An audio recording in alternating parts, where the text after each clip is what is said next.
Why not ఏమండి?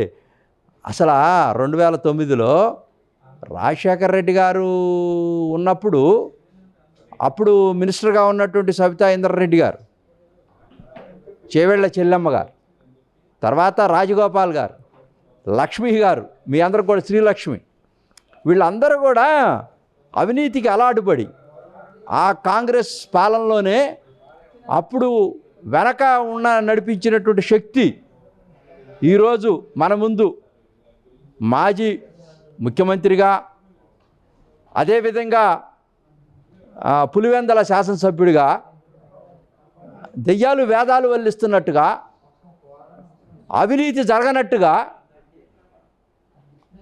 ఆర్థిక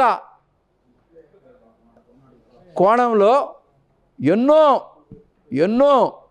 దుర్మార్గాలు జరిగి ఆంధ్రప్రదేశ్లో ఉన్నటువంటి ప్రజల యొక్క సంపదను దోచేసి, ప్రభుత్వ సంపదని కోటాను కోట్ల రూపాయలు దండుకొని కేవలం చెట్టు పేరు చెప్పి కాయలు అమ్ముకొని కులాలను అడ్డం పెట్టుకొని కుక్క మూతి పిందుల్లాగా ఉన్నటువంటి గాలి జనార్దన్ రెడ్డి, గాలి దుమారం, అటువంటి అనామకులు ఈ రోజున చట్టసభల్లోకి వెళ్ళి ఈ వ్యవస్థని వాళ్ళ చేతుల్లో పెట్టుకొని పరిపాలన చేస్తున్నటువంటి విధానాన్ని ఈ రోజున కోర్టులు,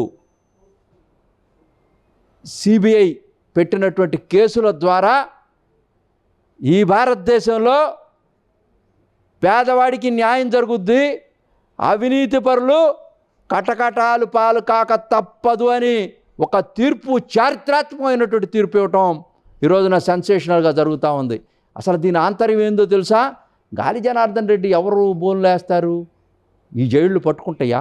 ఈ కోర్టులు శిక్షలు వేస్తాయా? ఆర్థిక ఉగ్రవాదులు కదా, అరాచక శక్తులు కదా వీళ్ళు.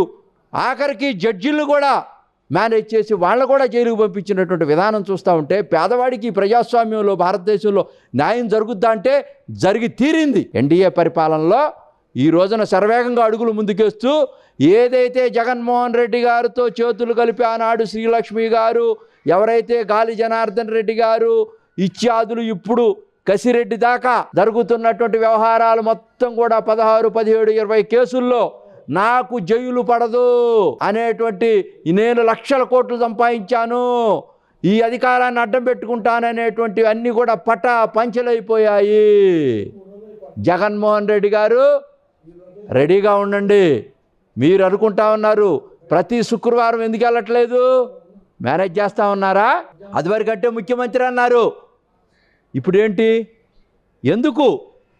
కోర్టులు చూస్తూ ఉన్నాయి, నిన్ను ప్రశ్నిస్తాయి, తప్పకుండా నువ్వు కూడా జైలుకి వెళ్ళక తప్పదు. ఈ మధ్యకాలంలో చూస్తూ ఉన్నాం. ఆ ఒక్క అంశం కాదు, సరే సబితా ఇంద్రారెడ్డి గారు నేను దాంట్లో చేయలేదు, నన్ను చాలా మంచి తీర్పు ఇచ్చారు అని ప్రత్యేకంగా చెప్పడం జరిగింది. శ్రీలక్ష్మి గారి విషయంలో కూడా అదివరకు కోర్టు వారిని కూడా మినహాయింపు చేసింది. అదేవిధంగా ఈ రోజున ఈ యొక్క ఆర్థిక లావాదేవీలతో ఓబులాపురం గనులు మొత్తం కూడా తవ్వేసి మన రాష్ట్రం మీద నుంచి అనేక రహదారులు ట్యాక్స్లు ఎగ్గొట్టారు. 3,000 కోట్ల రూపాయలు ప్రభుత్వానికి ట్యాక్స్లు ఎగ్గొట్టారు. రోడ్లు మొత్తం కూడా బదాబదలం అయిపోయాయి. రోడ్లన్నీ కూడా అధ్వానంగా తయారయ్యాయి. రాష్ట్ర ప్రభుత్వం ఖజానాకి లూటీ చేసి మొత్తం కోట్లు గడించి ఇటీవల కాలంలో రాజకీయంగా ఒక పార్టీ పెట్టి దాంట్లో ఒక ఎమ్మెల్యేగా గెలిచి తన భార్య కూడా ఓడిపోయి మళ్ళా బీజేపీతో కలిపి ఈ రోజున బీజేపీతో అంటకాగితే ఏదో అవుద్దని భ్రమలు కల్పించి ఆ ప్రభుత్వంతో వెళ్తున్నానని చెప్పి భ్రమ కల్పించినటువంటి నేపథ్యంలో కాదు చట్టానికి ఎవరు అనర్హులు అందరూ అర్హులే, చట్టం ముందు అందరూ కూడా తలదించాల్సిందే, తప్పకుండా శిక్ష పడుద్దని ఈరోజు ఇచ్చినటువంటి 7 సంవత్సరాలు జైలు శిక్ష స్పష్టంగా ప్రజలందరూ కూడా తెలియపరుస్తున్నాం. జగన్మోహన్ రెడ్డి గారు మీరు రెడీగా ఉండండి. దీంట్లో అన్నిట్లో ఉన్నారు. మీరు ఏమనుకుంటున్నారంటే చాలామంది ఇతనికి శిక్షలు పడవు, ఇతను కేంద్ర ప్రభుత్వంతో ఏదో కొల్లుడు అవుతా ఉన్నాడు అని అనుకుంటున్నారు. కానీ అన్నీ గమనిస్తూ ఉన్నారు మోడీ గారు. చట్టం తన పని తాను చేసుకొని వెళ్తుంది. ఈరోజు స్పష్టంగా అందరూ చెప్తుంది ఏంటంటే ముక్త కంఠంతో జగన్మోహన్ రెడ్డి గారిని ఎందుకు తీర్పిచ్చి జైల్లో పెట్టలేదు అని అడుగుతూ ఉన్నారు శరవేగంగా. ఎందుకు స్టేలు తెచ్చుకుంటున్నారు, ఎందుకు వీళ్ళంతా కూడా పక్కకి వెళ్తా ఉన్నారు? ఈరోజు చూడండి స్పష్టంగా సిట్ ఏదైతే ఇచ్చిందో దాంట్లో, ఆంజనేయులు గారి దాంట్లో స్పష్టంగా ఈ యొక్క లిక్కర్ మాఫియా కేసులో ఈ రోజున అతను ఆఫీసులో ఉన్నటువంటి ధనంజయ రెడ్డి, అదేవిధంగా గోవిందప్ప బాలాజీ, దానికి సంబంధించినటువంటి ఓఎస్డి కృష్ణారెడ్డి గారు, ఆయన నాకు బాగా దగ్గరగా తెలుసు. కృష్ణారెడ్డి గారు ఓఎస్డిగా, అతను కృష్ణమోహన్ రెడ్డి గారు మొత్తం సీఎంఓ ఆఫీసులో లావాదేవీలు మొత్తం కూడా అతనే చూస్తాడని జగమెరిగిన సత్యం. ఇది ప్రపంచం మొత్తానికి తెలిసినటువంటి అంశం. ఇప్పటిదాకా ఇంకెవరికి తెలియలేదేమో కానీ పై దేవుడి నుంచి కింద సామాన్యుడి దాకా అతను మేనేజ్ చేస్తాడని అందరికీ తెలుసు. ఈ రోజున కేసు లేట్ అయింది అనుకుంటున్నాను నేను. ఒక అడుగు ఎప్పుడో ఇతను కూడా చేర్చాల్సింది, ఇంకో ఒక అడుగు లేట్ అయింది అనుకున్నాను. అయినప్పటికి కూడా లాస్ట్ బట్ నాట్ లీస్ట్ తప్పకుండా కడపటివాడు మొదటివాడు అవుతాడు. ఇతను శిక్షకు అర్హుడే, తప్పకుండా చెరసాల్లోకి వెళ్తాడని కూడా నేను స్పష్టంగా తెలియజేస్తా ఉన్నాను.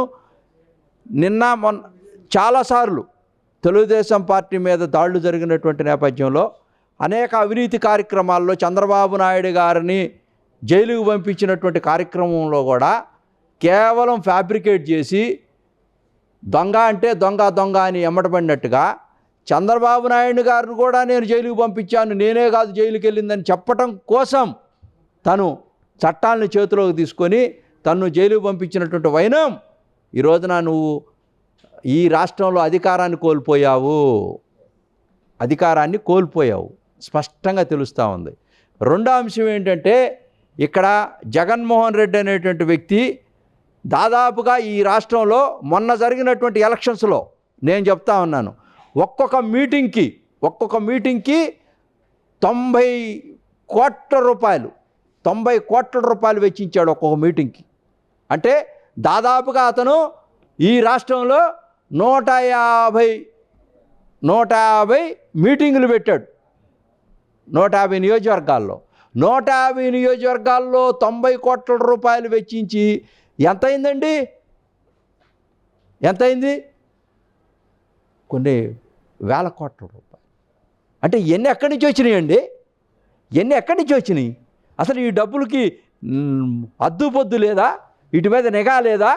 వీటన్నిటిని బయటికి తీరా? ఈ రోజున జగన్మోహన్ రెడ్డి చట్టానికి లోబడి ప్రతి శుక్రవారం కోర్టుకు వెళ్ళి నిరూపించుకో నిజాయితీని. నువ్వు చేయలేదంటా ఉన్నావు కదా తప్పులు, నిరూపించుకో. ఈ రోజున నీకు కూడా సమయం ఆసన్నమైంది. నువ్వు కూడా జైలుకి వెళ్ళటానికి సమయం ఆసన్నమైంది. ఇక నో మోర్ జగన్మోహన్ రెడ్డి ఈ రాష్ట్రంలో. ఇక ఆ పార్టీ గురించి కూడా ఆలోచించేవాళ్ళు లేరు. ఓఎంసీ దాంట్లో మంచి అద్భుతమైనటువంటి న్యాయస్థానం తీర్పిచ్చింది. దానికి లోబడి అందరూ కూడా మసులుకోవాల్సినటువంటి బాధ్యత ఉంది. దానికి లక్ష్మీనారాయణ గారు లాంటి అధికారులు జగన్మోహన్ రెడ్డి గారి మీద ఇచ్చినటువంటి 17 కేసులకు సంబంధించి, గాలి జనార్దన్ రెడ్డి గారు పెట్టినటువంటి కేసులకు సంబంధించి స్పష్టంగా ఇవాళ ఇచ్చారు. వారు ఏ విధంగా వెళ్ళారు, ఏ విధంగా వాళ్ళని అరెస్ట్ చేశారు, అసలు వాళ్ళు ఎట్లా ఎస్కేప్ అవ్వాలనేటువంటి ఆ యొక్క సీన్ మొత్తం కూడా చాలా అద్భుతంగా ఇచ్చారు. అటువంటి అధికారులు ఉండటం వల్ల కనీసం ఈ రోజున రాజకీయ నాయకులు కొంచెం భయపడతా ఉన్నారు. ఇప్పుడు తెలుగుదేశం పార్టీ లోకేష్ గారు చాలా అద్భుతమైనటువంటి పరిపాలన ఇస్తూ ఉన్నారు. అవినీతికి తావు లేకుండా